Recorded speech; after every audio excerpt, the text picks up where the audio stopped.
의지하며 믿음으로 나아가기 원합니다. 구주 예수 의지하며 박수면서 찬양하겠습니다.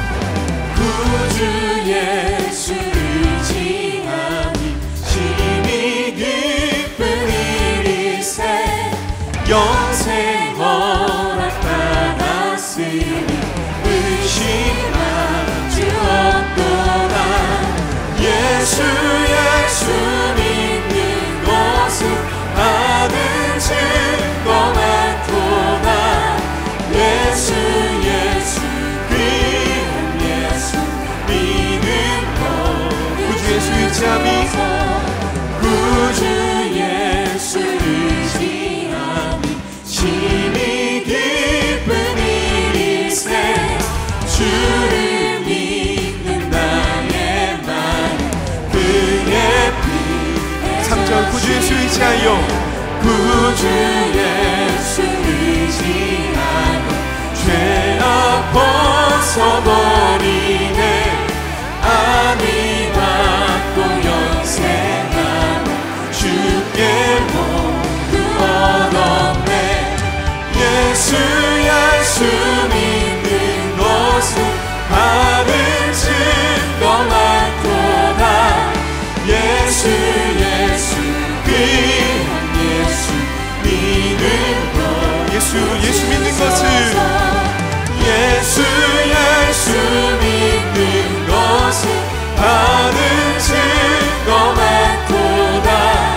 예수 귀한 예수 믿는 것 주소서. 아멘.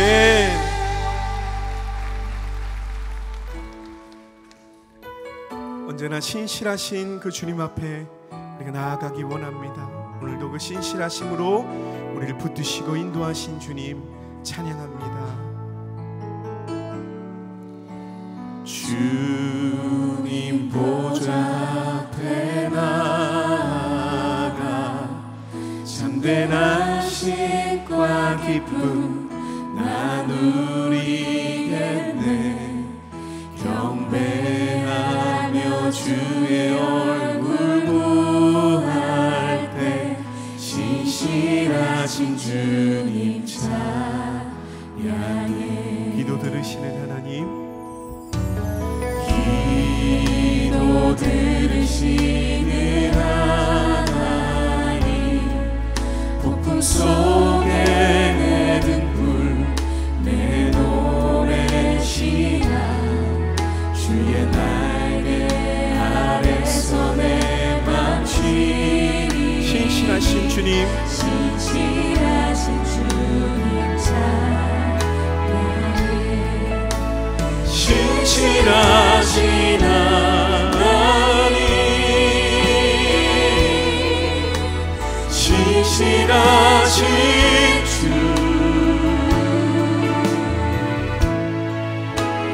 나의 주 하나님은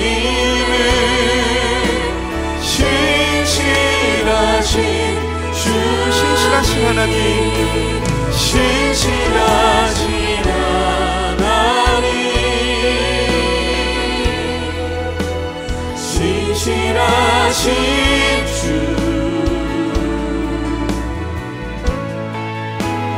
나의 주 하나님은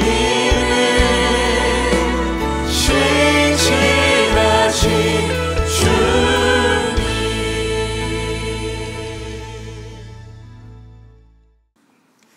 나는 고양이로소이다 라는 책이 있습니다. 벌써 책 제목부터 재미있지 않습니까? 이 책은 고양이의 시선으로 인간 사회를 바라보며 우리의 삶에 얼마나 많은 모순이 있는지를 풍자적으로 잘 묘사해 줍니다. 이 책의 내용 중에 저에게 특별히 울림으로 다가온 한 문장을 여러분에게 소개해 드리고 싶습니다. 우리 화면을 통해서 다 같이 보시겠습니다.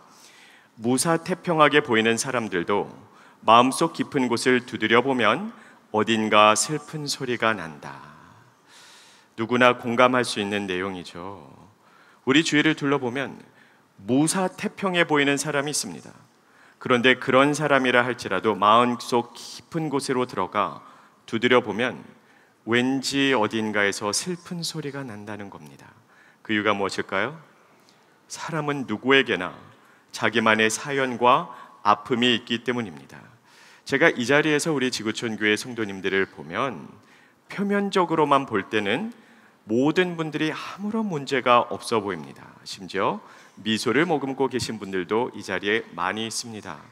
그러나 어쩌면 여러분 마음속 깊은 곳으로 들어가 문을 두드려 보면 여러분의 마음속에서도 슬픈 소리가 날 것입니다. 우리의 인생에는 그만큼 수많은 고통과 고난, 어려움과 역경, 눈물과 아픔이 있기 때문입니다. 그래서 그토록 아파하는 우리에게 하나님께서 오늘 찾아오신다면 과연 어떤 위로의 말씀을 전해주실까요? 오늘 말씀을 통해서 하나님의 음성에 귀를 기울여 보기를 원합니다. 그리고 이 말씀을 통하여 그리스도 예수 안에 있는 참된 치유와 위로를 경험하는 모든 성도님들이 되시기를 주님의 이름으로 축복합니다. 그렇다면 하나님께서 우리를 찾아오셔서 가장 먼저 해주시고자 하는 위로의 말씀이 과연 무엇일까요? 우리 화면을 통해서 다 같이 한 목소리로 읽겠습니다. 내가 너의 삶을 책임진단다. 베드로전서는 환난과 핍박 가운데 있는 성도들에게 하나님께서 주신 위로의 편지입니다. 믿음 가운데 그 모든 환난과 역경을 이겨낼 수 있음을, 극복할 수 있음을 우리에게 가르쳐주고 있습니다. 자, 그렇다면 하나님께서 최우선적으로 우리에게 전하시고자 하는 그 위로의 메시지는 과연 무엇일까요? 오늘의 본문 말씀 7절 화면을 통해서 다 같이 한 목소리로 읽겠습니다. 너희 염려를 다 주께 맡기라. 이는 그가 너희를 돌보심이라. 걱정할 필요가 없다고 말씀하십니다. 염려를 다 주께 내어 맡기라는 겁니다. 그 이유가 무엇입니까? 이는 주께서 너희를 돌보심이라. 하나님께서 우리의 인생을 책임져 주시겠노라고 친히 말씀하십니다. 참 은혜가 되는 말씀이죠. 여기까지는 너무나 좋습니다. 문제는 바로 그 다음 구절입니다. 자, 오늘의 본문 말씀 8절 우리 화면을 통해서 다 같이 한 목소리로 읽겠습니다. 근신하라, 깨어라. 너희 대적 마귀가 우는 사자같이 두루다니며 삼킬 자를 찾나니. 여러분은 오늘의 본문 말씀 7절 그리고 8절이 논리적으로 맞는다고 생각되세요? 7절에서는 주님께서 말씀하시죠. 염려하지 말거라. 내가 너의 인생을 책임져 줄게. 그런데 바로 그 다음 구절에서는 너희의 대적 마귀가 우는 사자와 같이 집어 삼킬 자를 찾아다닌다고 하니 염려할 수밖에는 없는 상황이지 않습니까? 그러면 정리를 해봅시다. 하나님께서는 염려하지 말아라 라고 말씀하신 다음에 바로 직후에 염려할 수밖에는 없는 상황 가운데서 우리를 방치해 놓으신 것 같으니 이거는 너무 무책임한 것 아닌가요? 자, 여러분에게 저는 묻고 싶습니다. 한번 솔직하게 답해 보세요. 여러분의 삶 속에 이해할 수 없는 고난이 찾아왔을 때 그 순간에도 여러분은 정말 하나님이 나를 돌보신다고 생각하시나요? 하나님의 돌보시고 책임지시는 손결이 온몸으로 느껴지시나요? 그리고 한 걸음 더 나아가 그 하나님의 돌보심을 굳게 믿음으로 삶의 그 어떤 역경 가운데서도 흔들리지 않고 절대 평강을 누리고 계신가요? 그런 분도 있겠죠. 그러나 그러지 못한 분들이 훨씬 더 많이 있을 것입니다. 하나님이 정말로 우리의 삶을 돌보신다면 왜 우리의 삶에는 이렇게 이해할 수 없는 고통이 너무나도 많은 것일까요? 하나님이 정말로 내 인생을 책임져 주신다면 그토록 부르짖고 또 부르짖었건만 왜 내가 사랑하는 사람은 아직도 병상에 누워있는 것입니까? 왜 나는 오늘도 재정난에 시달리고 있는 것일까요? 관계적인 갈등은 왜 찾아오는 것입니까? 하나님께서 정말로 우리의 삶을 돌보신다면 왜 신실한 그리스도인의 삶에도 사고와 질병과 어려움이 찾아오는 것일까요? 하나님께서 그토록 우리를 사랑하시고 전지전능하신 분이 정말로 맞다면 우리의 인생에 찾아오는 이 잔인한 고통 가운데 왜 우리가 속수무책으로 당하는 것을 지켜만 보고 계신 것일까요? 여러분은 이 질문에 뭐라고 답하시겠습니까? 여러분은 이 질문 앞에서 어떻게 반응하고 계십니까? 우리가 분명히 알아야 하는 사실이 있습니다. 하나님께서 우리의 삶을 돌보신다는 것은 우리의 삶의 모든 고난을 다 제거해 주시겠다는 것이 아니라 그 모든 고난 가운데서도 우리와 함께 하사 그 어떤 어려움도 능히 뚫고 나가게 해주시겠다는 약속입니다. 하나님께서 우리를 책임져 주신다라는 말씀은 우리의 삶에 있는 모든 폭풍을 다 없애주신다는 것이 아니라 우리의 삶을 찾아오는 그 모든 풍파 가운데서도 능히 우리의 삶을 지탱하사 그 폭풍 가운데서도 노래하게 해주시겠다는 말씀입니다. 시편 23편의 내용을 기억해 보시길 바랍니다. 시편 23편 어떻게 시작하죠? 여호와는 나의 목자시니 내게 부족함이 없으리로다. 전능자 되시는 하나님이 나의 삶의 목자 되셨다면 이제 걱정할 게 무엇이 있겠습니까? 모든 염려, 근심 다 내려놓을 수 있겠죠. 하나님께서 가장 선한 길로 완벽하게 우리의 삶을 인도해 주실 것이기 때문입니다. 그래서 실제로 시편 23편을 보면 전능자 되시는 하나님께서는 우리를 푸른 초장에 누이십니다. 쉴 만한 물가로 인도하십니다. 우리의 삶을 소생시켜 주십니다. 참 은혜로운 말씀입니다. 여기까지는 참 좋습니다. 문제는 그 다음 내용입니다. 시편 23편 4절에 이렇게 기록이 되어 있죠. 내가 사망의 음침한 골짜기로 다닐지라도. 이게 말이 된다고 생각하세요? 하나님은 전지전능하신 분이잖아요. 그러면 그분의 그 무한한 능력으로 사망의 모든 음침한 골짜기를 다 사라지게 해주시면 안 될까요? 하나님은 전지하신 분이므로 정확하게 어느 시점에 사망의 음침한 골짜기가 등장할 것을 이미 알고 계시므로 그곳으로 인도하지 않고 다른 곳으로 피하여 돌아가게 해주실 수도 있지 않겠습니까? 그런데 도대체 왜 우리의 삶에는 사망의 음침한 골짜기가 등장하는 것입니까? 하나님께서 왜 우리를 하나님 나라의 백성으로 부르셨는지 그 이유와 목적을 우리는 올바르게 이해해야 됩니다. 하나님께서는 단 한 번도 저와 여러분의 삶을 온실 속에서 곱게 자라나기만 하는 화초로 디자인하신 적이 없습니다. 처음부터 그것이 목적이 아니었기 때문이죠. 왜 하나님께서 우리를 하나님 나라의 백성으로 부르셨을까요? 하나님이 우리의 삶을 인도하시는 목적은 거룩과 성숙입니다. 우리 모두가 그리스도의 신부로서 거룩하게 준비되어지도록, 우리가 그리스도의 강인한 군사로 훈련되어지도록, 우리가 그리스도 예수의 성숙한 제자로 양육될 수 있도록 하나님께서는 우리를 철저하게 단련시키십니다. 그래서 모든 그리스도인의 삶 속에 고난과 역경은 반드시 있을 겁니다. 우리의 삶에 있어서 사망의 음침한 골짜기와 광야 학교는 필수 과정입니다. 그 누구도 피해갈 수 없습니다. 그러나 걱정할 필요는 없습니다. 전능하신 하나님께서 언제 어디서나 모든 순간에 우리와 함께 하사 능히 우리의 삶을 책임져 주실 것이기 때문입니다. 참 감사한 내용이죠. 하나님께서 우리와 함께 하신다면 무엇을 걱정하겠습니까? 그래서 시편 기자는 다음과 같이 노래합니다. 내가 사망의 음침한 골짜기로 다닐지라도 해를 두려워하지 않을 것은 주께서 나와 함께 하심이라. 주의 지팡이와 막대기가 나를 안위하시나이다. 하나님께서 그곳에도 그때에도 그 상황에도 나와 함께 하시기 때문에 걱정할 필요가 없고 우리는 콧노래를 부르며 능히 그 사망의 음침한 계곡도 통과할 수 있다는 것이죠. 시편 23편의 최종 결론이 무엇입니까? 나의 평생에 여호와의 선하심과 인자하심이 정녕 나를 따르리니 내가 여호와의 집에 영원토록 거하리로다. 자, 그렇다면 우리의 삶에 역사하시는 하나님의 돌보는 손길은 언제 우리가 느낄 수 있을까요? 어쩌다가 한번, 또는 내가 너무나 지쳐서 힘들어서 쓰러지기 일보 직전에 극적으로 혜성과 같이 등장하는 것이 아니라 우리의 평생에 모든 날과 모든 순간에 언제 어디서나 우리와 함께 하사 아버지의 집에 영원히 거하는 그 최후의 일각까지 반드시 우리의 삶을 지켜내며 책임져 주시겠다는 겁니다. 오늘도 고통 중에 하나님께서는 우리와 함께 하십니다. 그 하나님을 바라봄으로 오늘도 모든 어려움을 이겨나가시는 모든 성도님들이 되시기를 간절히 원합니다. 하나님께서 오늘 우리를 찾아오신다면 두 번째로 어떤 위로의 말씀을 하실까요?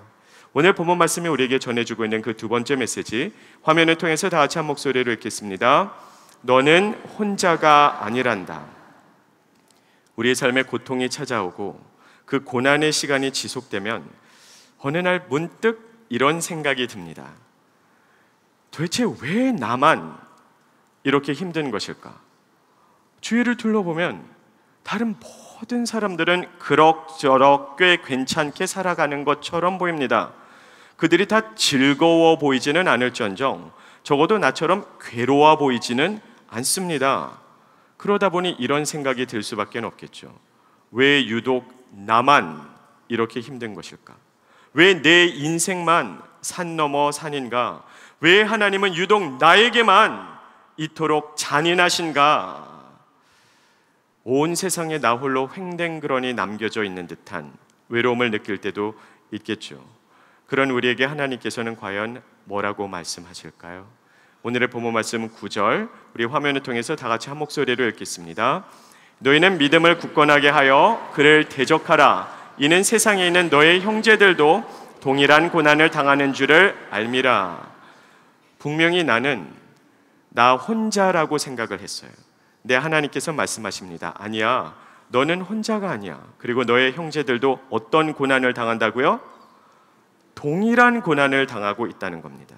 나의 슬픔과 나의 아픔과 나의 어려움을 같이 겪고 있다는 것이죠. 이와 같이 하나님께서는 반드시 신앙의 동역자를, 신앙의 전우를 우리의 삶에 허락해 주십니다.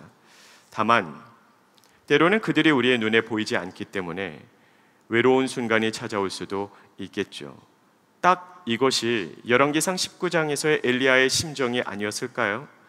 엘리야는 갈멜산에서의 대결 이후에 열왕기상 19장에 보면 로뎀나무 아래 털썩 주저앉아 다음과 같은 푸념을 늘어놓습니다. 하나님, 이제 족합니다. 그냥 제 생명을 취하소서. 죽기를 소원하고 있는 그를 우리는 만나볼 수가 있습니다. 하나님께서 그를 회복시켜 주시죠. 호렙산으로 부르십니다. 그때 엘리야가 말합니다. 하나님, 다 죽고 저만 혼자 남았습니다. 이 고백이 열왕기상 19장에서 반복적으로 등장합니다. 하나님께서 말씀하시죠. 아니야, 너는 혼자가 아니란다. 아직 바알에게 무릎 꿇지 않은 선지자를 몇 명 남겨놓으셨다고요? 7,000명.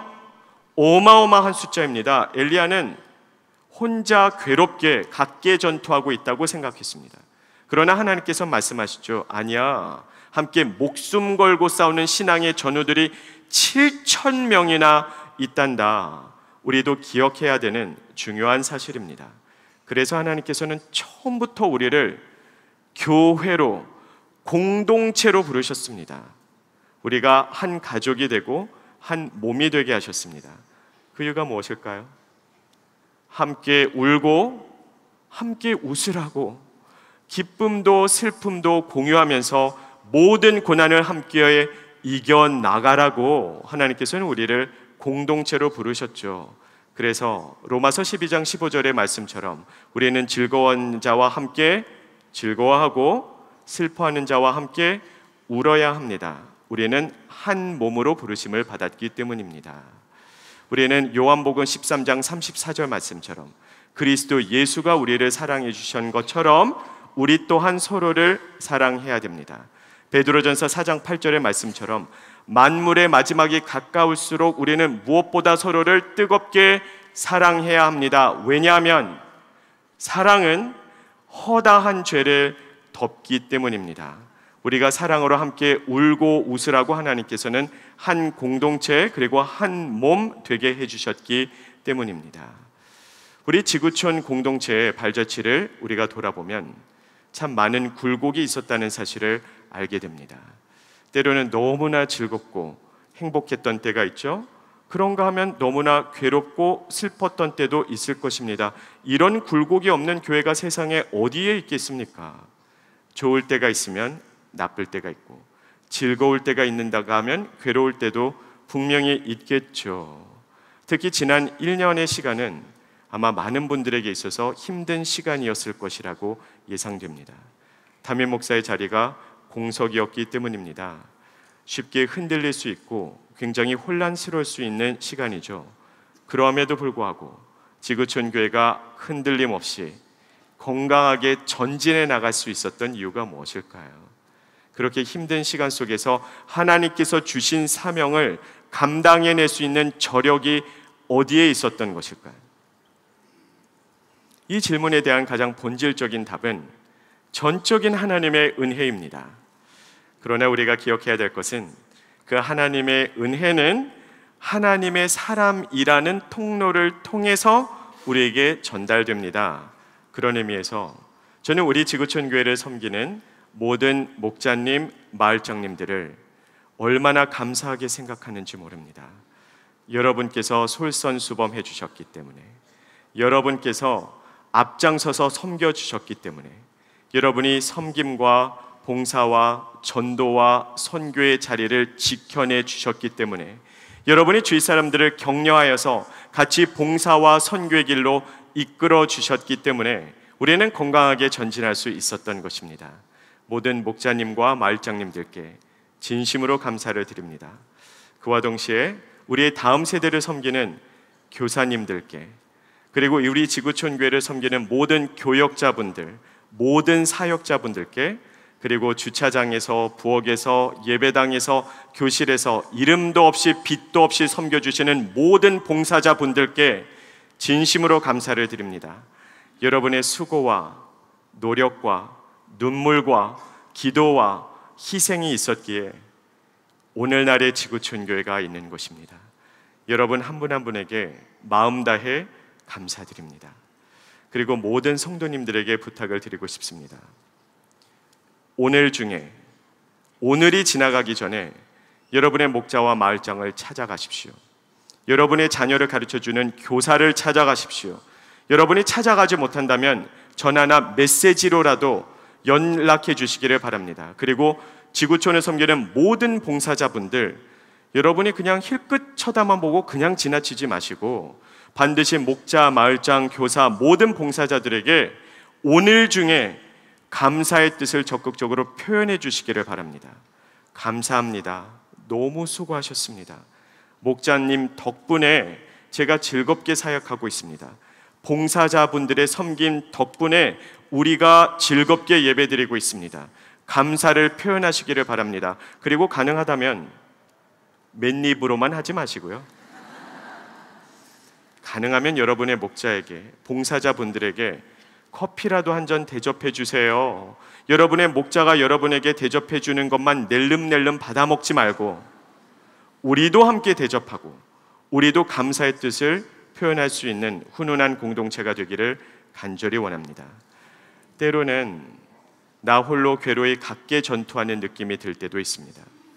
그러나 기억하시기를 바랍니다. 여러분은 혼자가 아닙니다. 하나님께서는 우리를 공동체로 부르셨기 때문입니다. 힘내십시오. 우리에게는 우리가 있지 않습니까? 우리를 공동체로 부르사 한 몸 되게 하신 하나님을 찬양하며 오늘도 힘을 낼 수 있는 모든 성도님들이 되시기를 간절히 원합니다. 마지막 세 번째로, 하나님께서 오늘 우리를 찾아오신다면 어떤 위로의 메시지를 전해 주실까요? 오늘의 본문 말씀이 우리에게 전하고 있는 마지막 세 번째 메시지, 우리 화면을 통해서 다 같이 한 목소리를 읽겠습니다. 이것 또한 지나간단다. 우리가 고통 중에 있을 때 가장 힘들 때가 언제일까요? 그냥 다 포기해버리고 싶은 순간이 언제입니까? 이 고난의 끝이 보이지 않을 때입니다. 나는 지금 힘들어 죽겠는데 이 고난이 도대체 언제 끝날지를 모르겠습니다. 끝날 기미조차 보이지 않고 아무리 둘러보아도 희망의 빗줄기조차 없을 때, 그때 우리는 전의를 상실해버립니다. 그냥 다 포기해버리고 싶은 순간이 바로 그때이죠. 그런 순간이 찾아오면 우리는 솔직하게 이렇게 하나님을 향해 외치고 싶습니다. 하나님, 고난 중에 나와 함께 하신다고요. 그리고 나를 홀로 내버려 두지 않고 신앙의 전우들을 허락해 주셨다고요. 네, 참 좋습니다. 조금 위안이 되네요. 그런데 주님, 지금 제가 가장 간절히 원하는 것은 그냥 하나님께서 이 고난을 제발 없애주시는 겁니다. 내 사랑하는 사람이 이제 그만 병상에서 일어났으면 좀 좋겠습니다. 하나님, 이 폭풍이 지나가 버렸으면 좋겠습니다. 하나님, 제발 이 문제를 좀 실질적으로 해결해 주세요. 이것이 우리의 솔직한 심정 아닐까요? 그냥 끝나버렸으면 좋겠습니다. 이 고난이 대체 언제 끝날지를 모르겠기 때문입니다. 그렇다면 성경은 우리의 고난의 때에 대해서 뭐라고 이야기를 하고 있을까요? 자, 오늘의 본문 말씀을 우리가 함께 읽을 텐데요. 특별히 우리가 주목했으면 좋겠는 하나의 중요한 단어를 여러분이 보기 쉽게 노란색으로 표기를 해드렸습니다. 여러분께서 함께 읽으실 때 그 하나의 단어를 큰 목소리로 읽어주시면 대단히 감사하겠습니다. 자, 오늘의 본문 말씀 10절 우리 다 같이 한 목소리로 읽겠습니다. 모든 은혜의 하나님 곧 그리스도 안에서 너희를 부르사 자기의 영원한 영광에 들어가게 하신 이가 잠깐 고난을 당한 너희를 친히 온전하게 하시며 굳건하게 하시며 강하게 하시며 더를 견고하게 하시리라. 우리가 이 세상에서 당하는 고난은 잠깐이라고 말씀하십니다. 여러분은 이 말씀에 대해서 어떻게 생각하십니까?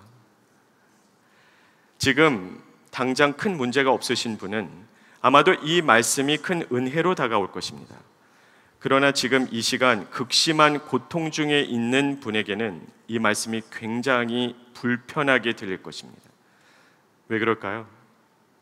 지금 극심한 고난 중에 있는 사람에게는 하루하루가 지옥이기 때문입니다. 하루의 시간이, 심지어는 한 시간이 영원처럼 길게 느껴집니다. 그러니 어찌 잠깐이라고 할 수 있겠습니까? 그러니 이런 개인적인 느낌을 떠나서도 실제로 우리 주위에는 기나긴 세월 동안 고통을 당하시는 분들도 있습니다.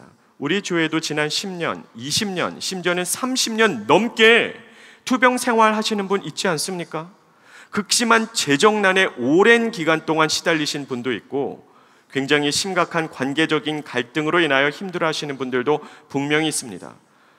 어떻게 30년 넘는 세월을 잠시 잠깐이라고 할 수 있겠습니까? 그러니 오늘의 본문 말씀이 불편하게 느껴질 수밖에는 없겠죠. 그런데 도대체 왜 하나님은 우리가 이 세상에서 당하는 고난은 잠깐이라고 말씀하시는 것일까요? 오늘의 본문 말씀 10절의 전반부를 다시 한번 찬찬히 읽어보면 그 정확한 이유를 우리는 알 수가 있습니다. 역시 이번에도 여러분이 주목하셔야 되는 단어를 노란색으로 표기해 드렸습니다. 방금 우리가 읽었던 오늘의 본문 말씀 10절 전반부만 다시 한번 읽겠습니다. 화면을 통해서 다 함께 읽겠습니다. 모든 은혜의 하나님 곧 그리스도 안에서 너희를 부르사 자기의 영원한 영광에 들어가게 하신 이가 잠깐 고난을 당한 너희를. 하나님께서는 우리에게 고난에 대해서 말씀하시기 전에 영원한 영광, 영원한 생명에 대해서 먼저 말씀하셨습니다. 그 영생은 우리가 죽어서야 주어지는 것이 아니라 그리스도 예수를 나의 삶의 구세주와 주님으로 영접하는 바로 그 순간 이미 우리에게 주어졌습니다. 영생을 우리는 누리면서 살아가고 있습니다. 영원이라고 하는 시간은 무한대예요. 시작도 없고 끝도 없습니다. 무한대예요.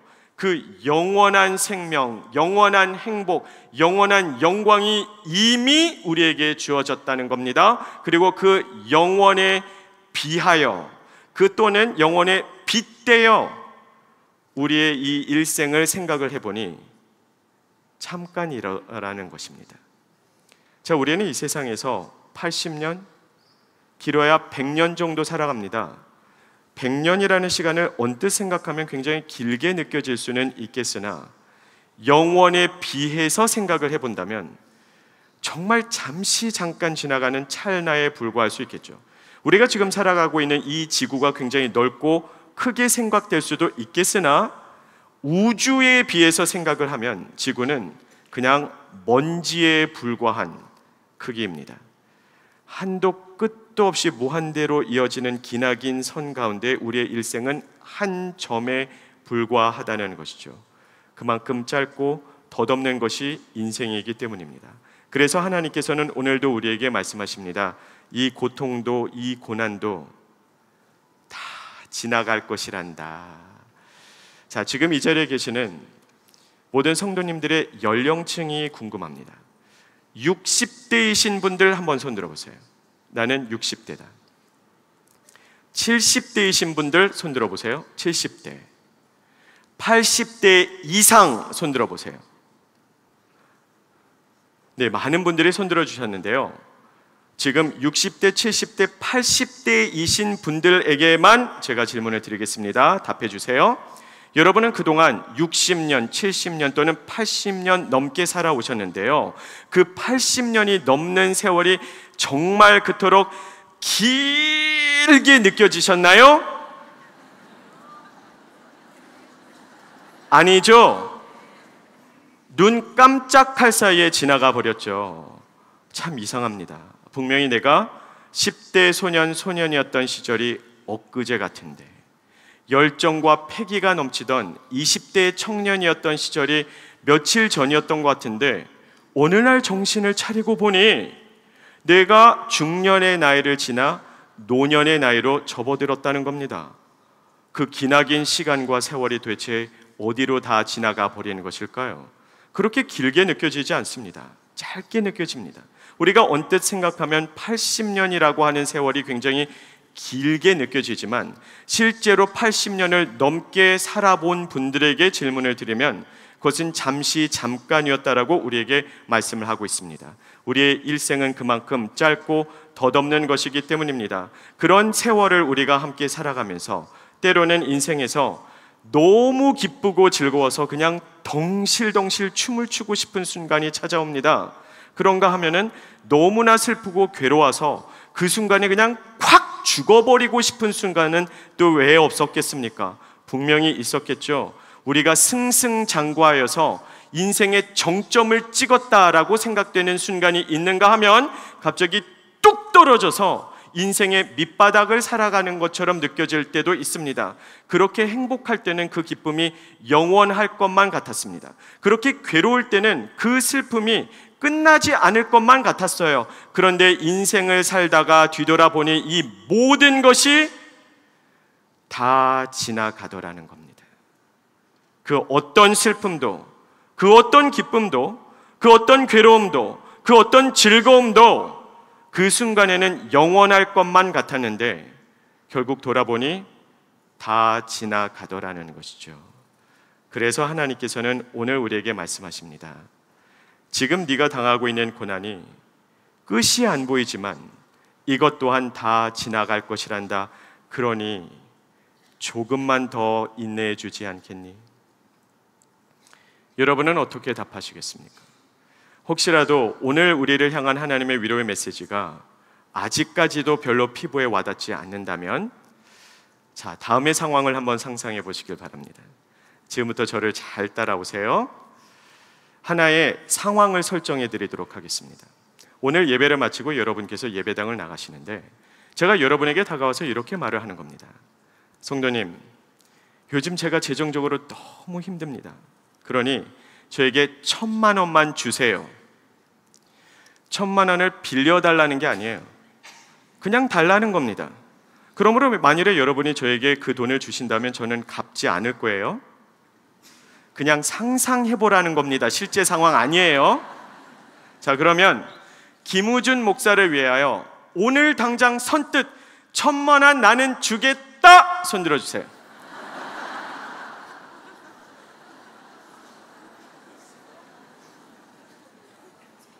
정말 많은 분들이 지금 손 드셨어요. 제 전화번호는 010.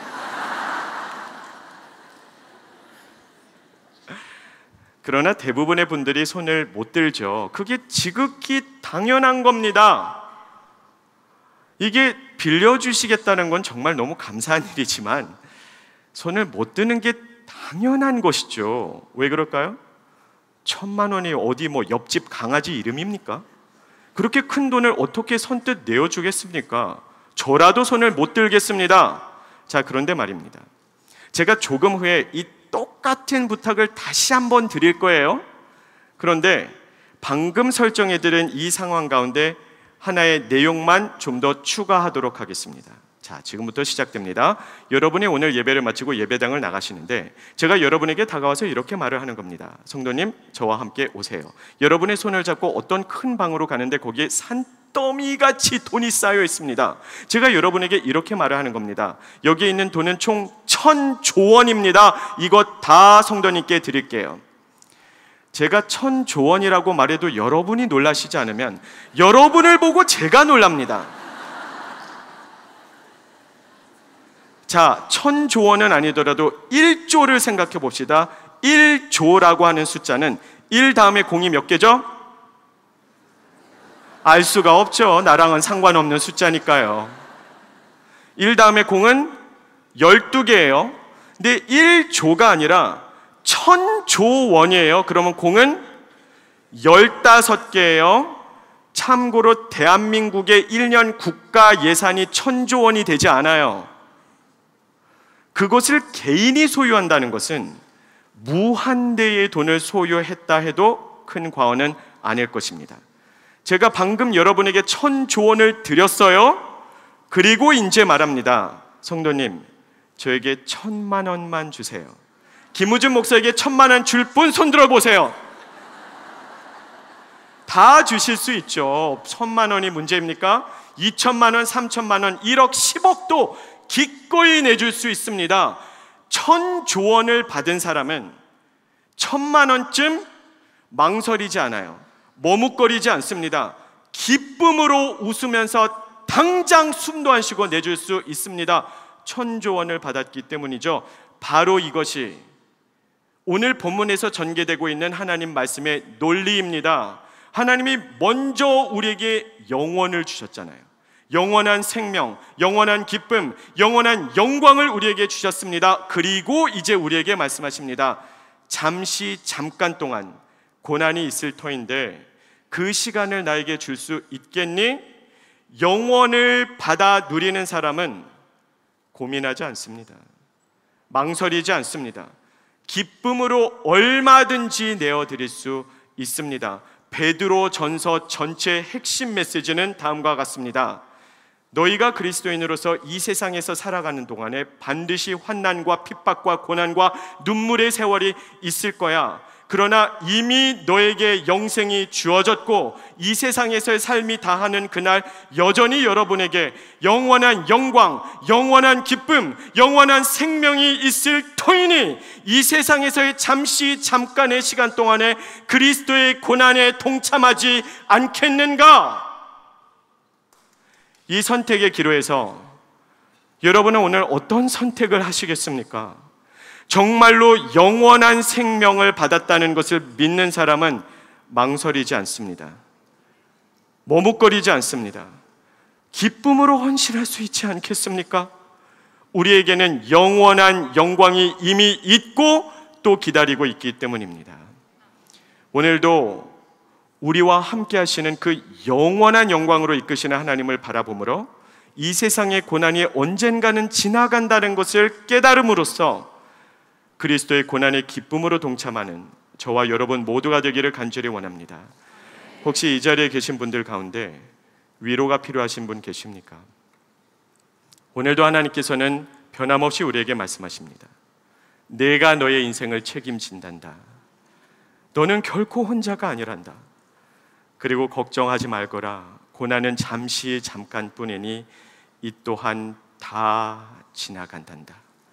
오늘도 우리와 함께 하시는 하나님을 바라보므로 삶의 그 어떤 고난과 역경도 주님 주시는 믿음으로 능히 뚫고 나가는 저와 여러분 모두가 되기를 예수님의 이름으로 축복합니다. 기도하겠습니다.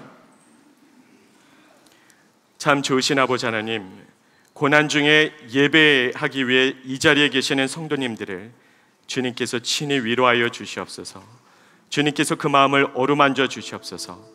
우리에게 영원한 생명과 영광이 이미 주어졌음을 기억하여 오늘도 감사함으로 믿음 가운데 고난을 뚫고 나가게 하여 주시옵소서. 감사하며 예수님 이름으로 기도합니다. 네. 같이 자리에서 일어나셔서 결단 찬양으로 나아가시겠습니다. 나의 안에 거하라. 나의 안에 거하라. 나는 내 하나님이니 모든 환난 가운데 너를 지키는 자라. 두려워하지 말라. 두려워하지 말라. 내가 널 도와주리니 놀라지 말라. 내 손 잡아주리라. 내가 너를 지명하여 불렀나니 너는 내 것이라. 내 것이라. 내 것이라. 너의 하나님이라. 내가 너를 존귀하게 여기노라. 너를 사랑하는 내 여호와라. 오늘도 우리와 함께 하시는 하나님께 영광의 박수 올려드리겠습니다. 이제는 우리 주 예수 그리스도의 십자가의 은혜와 하나님의 극진하신 사랑과 성령님의 감화 감동하심 교통하심이 오늘도 우리를 영원한 영광으로 인도하시는 하나님을 기억하여 주님을 바라봄으로 모든 고난 가운데 주님만을 신뢰하고 감사하기로 결단하는 모든 성도들에게 이제부터 영원까지 항상 함께 하시기를 축원합니다.